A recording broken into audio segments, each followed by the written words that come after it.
اگر کوئی شافعی آپ کو امام اعظم کے بارے میں کہتا ہوا نظر آئے تو اس کو فوراً بولو، کہو دیکھو امام شافعی جو ہیں وہ شاگرد ہیں امام محمد کے، اور امام محمد شاگرد ہیں امام اعظم کے، گویا کہ تمام شافعیوں کے دادا استاد لگے امام اعظم رحمہ اللہ تعالی۔ اور امام شافعی رحمہ اللہ فرماتے ہیں کہ میرے پاس فقہ کا جتنا علم ہے وہ سب کا سب امام محمد کی کتابوں کی وجہ سے ہے، اور امام محمد رحمہ اللہ کے پاس جو کتابیں تھیں اور جو علم تھا وہ سب انہوں نے امام اعظم سے سیکھا ہے۔ اب ابراہیم حربی نے پوچھا کہ امام احمد بن حنبل سے پوچھا انہوں نے کہ آپ ایسے دقیق مسائل کہاں سے بیان فرماتے ہیں؟ تو آپ نے جواب دیا یہ سب امام محمد بن حسن کی کتابوں کا فیض ہے۔ تو گویا کہ امام احمد بن حنبل جو حنبلی مسلک کے بانی ہیں، انہوں نے جو کچھ سیکھا وہ امام اعظم کی کتابوں سے سیکھا ہے۔ اس کے بعد امام ظفر، یہ 110 ہجری میں پیدا ہوئے، آپ نے علم الحدیث سیکھا، لوگ آپ کو صاحب الحدیث کہتے تھے۔ علوم القرآن، معرفت حدیث اور فن رجال کے علاوہ قیاس و استنباط میں مہارت تامہ کے باعث امام اعظم ان کو امام یوسف اور امام محمد پہ ترجیح دیتے تھے۔ ان کی علمیت کا اندازہ اس بات سے لگاؤ کہ امام اعظم کے وصال کے بعد یہ امام اعظم کی جگہ پر درس دیا کرتے تھے۔ اب آپ خود اندازہ کر لیجئے کہ یہ امام اعظم کا شاگرد کتنے اعلیٰ مقام پہ فائز ہے کہ ان کی جگہ پہ یہ تدریس دیتے رہے۔ کم عمری میں ان کا انتقال ہو گیا، گورنمنٹ نے 2 مرتبہ ان کا مکان گرا دیا۔ تو کیوں؟ گورنمنٹ کہتی تھی کہ تم جج بنو، آپ کہتے تھے میں جب جج نہیں بنوں گا تو غائب ہو جاتے، روپوش ہو جاتے، تو وہ پیچھے سے گورنمنٹ آپ کا مکان جو ہے وہ گرا دیتی۔ امام عبداللہ بن مبارک، یہ عبداللہ بن مبارک امام اعظم کے بہت مشہور شاگردوں میں سے ہیں۔ داتا گنج بخش علی جویری رحمہ اللہ، حال ہی میں جن کے مزار کے اوپر 3 ٹائم جو ہے وہ سوسائڈ اٹیک ہوا ہے، 3 بندوں نے کیا۔ ان کا مقصد تو یہ تھا کہ قبر اڑا دی جائے، لیکن وہ پہلے ہی پکڑا گیا، ورنہ انہوں نے قریب جانا تھا، وہ پہلے ہی پکڑا گیا اور اس نے رستے کے اندر ہی اس کو بٹن کو جو ہے وہ دبا دیا۔ تو یہ صاحب قبر کی کرامت ہے، ابھی لوگ کہتے ہیں جی ان کی کرامت، یہ ان کی کرامت ہے کہ وہ پہلے پکڑا گیا اور پیچھے اس کے بھاگا۔ اچھا، تو انہوں نے کہا ہے کہ یہ زاہدوں کے سردار ہیں۔ علم حدیث میں وہ مقام تھا کہ محدثین نے آپ کو امیر المومنین فی الحدیث کا لقب دیا، سفیان ثوری نے ان کو عالم مشرق و مغرب کا لقب دیا، بخاری و مسلم میں آپ کی روایت سے سینکڑوں حدیث مروی ہیں۔ ان کو امام اعظم کا شاگرد ہونے پر فخر تھا۔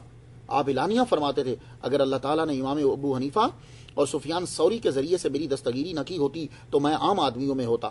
فقہ حنفی کی جو تدوین ہوئی اس مجلس کے یہ اہم رکن تھے۔ اب اس سے اندازہ لگا لیجئے کہ امام بخاری نے ان سے حدیثیں لی ہیں اور یہ شاگرد ہیں امام اعظم رحمہ اللہ کے۔ امام وقی، یہ امام احمد بن حنبل کے استاد ہیں۔ امام بخاری اور امام مسلم نے ان سے حدیثیں لی ہیں اور حدیثیں لے کر صحیحین میں درج کی ہیں۔ فن حدیث اور اسماء رجال میں آپ کو امام تسلیم کیا گیا۔ امام احمد بن حنبل آپ کے شاگرد ہیں، اور جب حنبلیوں کے امام ان سے حدیث بیان کرتے تو یوں فرماتے یہ حدیث مجھ سے اس شخص نے بیان کی ہے کہ تمام آنکھوں نے اس جیسا تمہاری آنکھوں نے اس جیسا کوئی دوسرا نہیں دیکھا ہوگا۔ جو آپ کو یہ کہتا ہوا ملے کہ میں حنبلی ہوں اور امام اعظم کو برا بھلا کہے تو فوراً کہنا حنبلی ہو تو امام احمد بن حنبل کے استاد کو برا کہہ رہے ہو، اپنے دادا استاد کو۔ امام وقی امام اعظم کے مقلد تھے، کثیر حدیث انہوں نے امام اعظم سے سنی اور روایت کی ہیں۔ حنبلیوں کے استاد امام وقی نے فرمایا جو یہ کہے کہ امام ابو حنیفہ سے غلطی ہوئی ہے وہ جانور ہے اور جانوروں سے بھی زیادہ گمراہ ہے۔ امام یحییٰ بن سعید، یہ امام احمد بن حنبل کے استاد ہیں، بخاری کے استاد ہیں، فقہ حنفی کی تدوین کی مجلس کے اہم رکن تھے۔ حدیث کے راویوں کی تحقیق و تنقید میں اس قدر مقام حاصل تھا، ائمہ حدیث فرماتے تھے جسے یحییٰ بن سعید چھوڑ دیں ہم بھی اس راوی کو چھوڑ دیں گے۔ امام اعظم کے حلقہ درس میں شریک ہوتے۔ تہذیب التہذیب 10ویں جز اور 450 صفحے پہ ہے۔ آپ نے فرمایا ہم اللہ سے جھوٹ نہیں بولتے، ہم نے ابو حنیفہ کے اجتہاد سے بہتر کسی سے نہیں سنا اور ہم نے اکثر آپ کے اقوال اختیار کیے ہیں۔ امام احمد بن حنبل ان کے شاگرد ہیں۔ امام بخاری